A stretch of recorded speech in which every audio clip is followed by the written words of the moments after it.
Now, the first flight evacuating Afghan interpreters and others who worked alongside the United States forces in Afghanistan has landed at Washington's Dulles International Airport.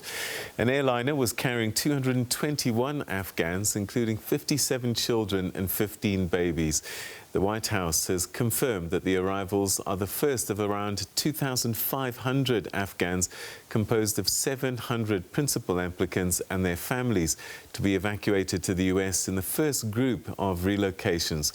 To discuss this story, we're now joined by the host of the Afghan Eye podcast and Afghanistan political commentator, Sangar Paykhar. Thank you so much for joining us. Welcome to the program. Thank you, Peter, for having me. All right, so this is quite a significant promise being fulfilled, I guess, by the United States, making sure that nobody's left vulnerable after working with them for so long.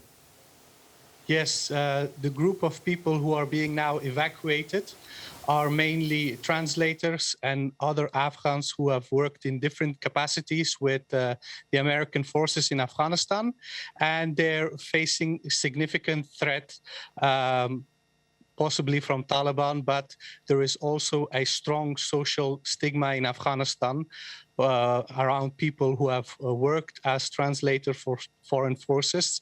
In the last 2 decades of war and presence of foreign troops in Afghanistan, there have been many instances of war crimes, there have been night raids, etc. And people in Afghanistan who have worked for foreign forces, they are often stigmatized and considered as collaborators by some. So for that reason, it is a very wise decision to make sure that these people and their families and their children do not face any threats. Sadly, the circumstances are deteriorating in Afghanistan at the moment. There are fighting and clashes all over the country. Large groups of civilians have been displaced due to the ongoing fighting. So naturally, for these Afghans who have worked with foreign forces, the situation is very concerning. But for now, what we see is that a group of these translators and others are being evacuated. We don't know exactly how many people exactly have worked for foreign troops and how many people are exactly eligible. So this is something that is still ongoing. There are debates about who is eligible and who is not. And among people who have worked with foreign forces, there is also a growing concern that some of them may be left behind because they do not fulfill the criteria of being designated as such. So it is a quite big concern. We don't know yet what will happen, but the fact that a group of these families with their children have been evacuated is a positive development. You said that there's quite a bit of stigma in terms of supporting, I guess, occupational forces and that kind of thing. But I wonder, have there been credible threats, actual threats to these translators in the past?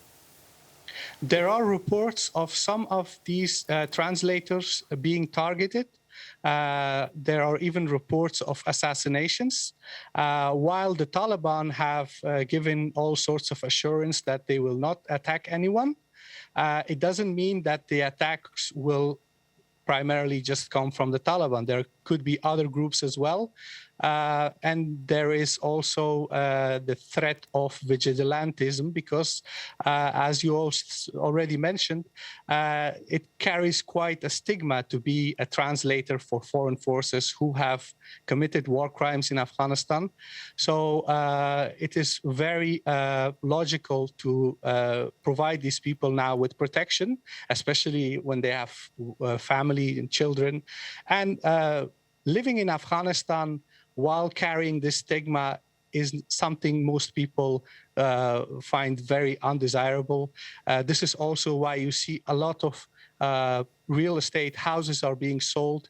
People who have worked with foreign forces in the last 2 decades, they feel alienated and they feel threatened and they fear that maybe the Taliban will take over. So you see that a lot of people are trying to escape Afghanistan. But the small group of people who have actually worked as translators and they have been recognized as people who are eligible for these special visas, they are being evacuated. But the group of people who would wish that they could leave the country now is significantly larger. About translators being on the front line of those being evacuated, but I think there were considerations for women politicians, journalists and other activists that might be targets of Taliban.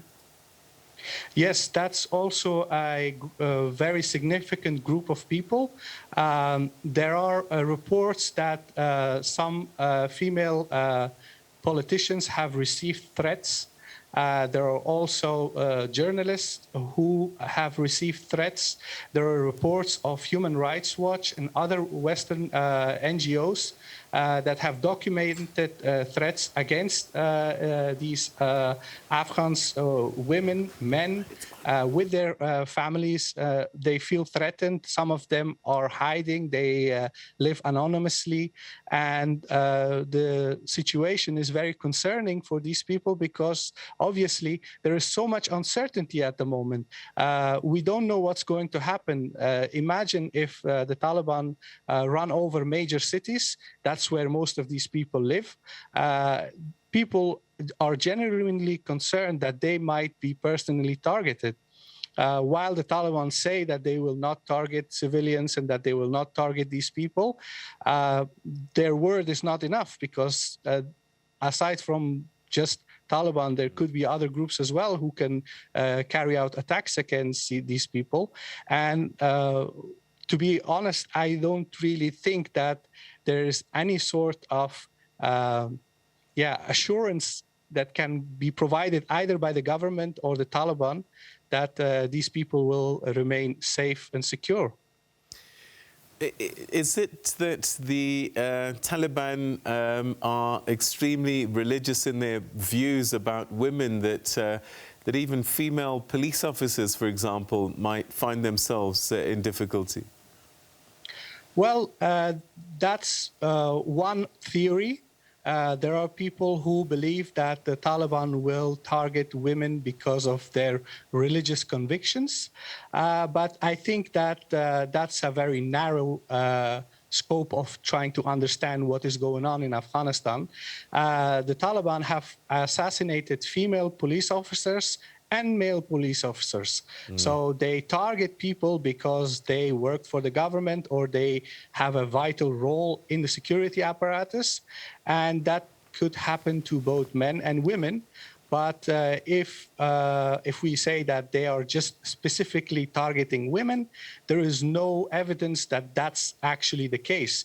Yes, women have been targeted, but we cannot determine that their gender was the reason why they were targeted, because the number of male police officers, army officers that have been targeted is significantly larger. So I think that the main reason why these attacks have occurred in the last couple of years was because of their role as employees in the security apparatus. But there are reports that the Taliban are about banning women from education and from working, and that they should stay at home and only travel with a male companion. Is that what lies ahead, or is that just reporting? Well, people have experienced 5 years of Taliban government in the late 90s. And during that era, women were practically excluded from all public life. Now, in the last 20 years, the Taliban haven't really controlled significant parts of the urban areas in Afghanistan where women have jobs. But in rural Afghanistan, there are practically very little job opportunities for women. Most women work at home. So when we try to determine what the Taliban are going to do, now most of it is based from what we know from the 90s.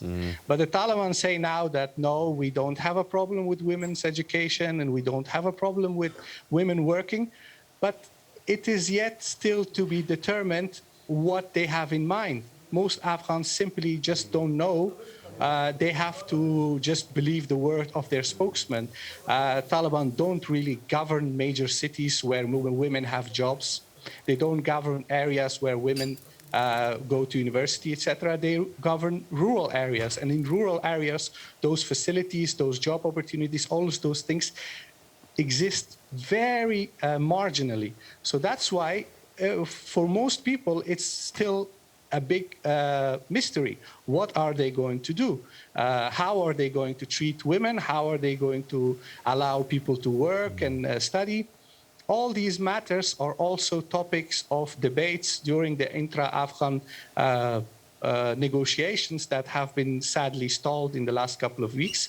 But these matters are urgent and needs to be resolved because, as you have said, there are many people who genuinely want to know what lies ahead for people in Afghanistan.